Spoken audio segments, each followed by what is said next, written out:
Le camp de Gurs a démarré le 4 avril 1939.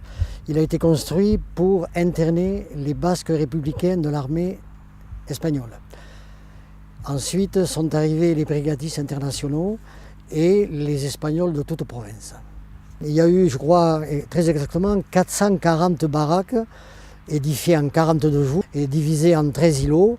Le camp fait 2 km de long par 400 mètres de large, avec une allée centrale, 13 îlots, mais chaque interné ne pouvait pas sortir de l'îlot. Ils étaient dans une liberté toute relative. L'histoire de Gurs, c'est une histoire européenne, voire mondiale.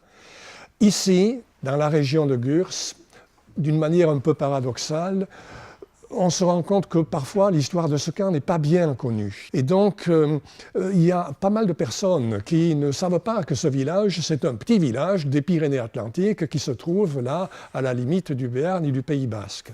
Et il y a beaucoup de personnes également qui ne veulent pas trop savoir où se trouve Gurs.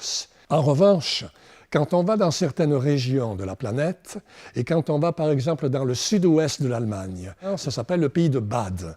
Les grandes villes du pays de Bade, ce sont des villes comme Mannheim, Karlsruhe, Constance, Pforzheim. Quand on va dans ces villes-là, le nom de Gurs est connu. Et j'ai envie de dire qu'il est peut-être plus connu qu'en Béarn.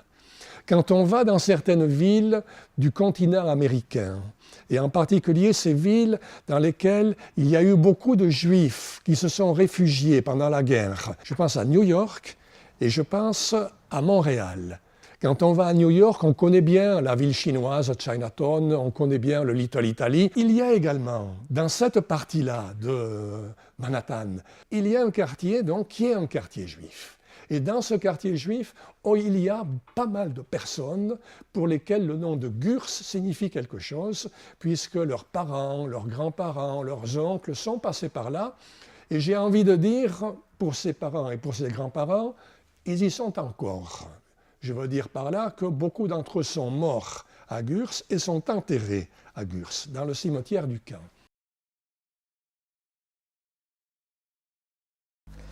Alors, il faut être très précis. Au début, les plans que nous avons en notre possession, les plans établis par les ponts et chaussées pour la construction du camp, on dit camp de concentration de Gurs. Mais en 1945, lorsqu'on a appris ce qu'étaient vraiment les camps de concentration de l'Est, qui étaient des camps de la mort, et les camps français, ce n'était pas ça du tout quand même, à part le camp du Struthof en Alsace, qui était un territoire allemand. Était redevenu allemand. Bon, donc on parle pour les camps français, on parle de camps d'internement.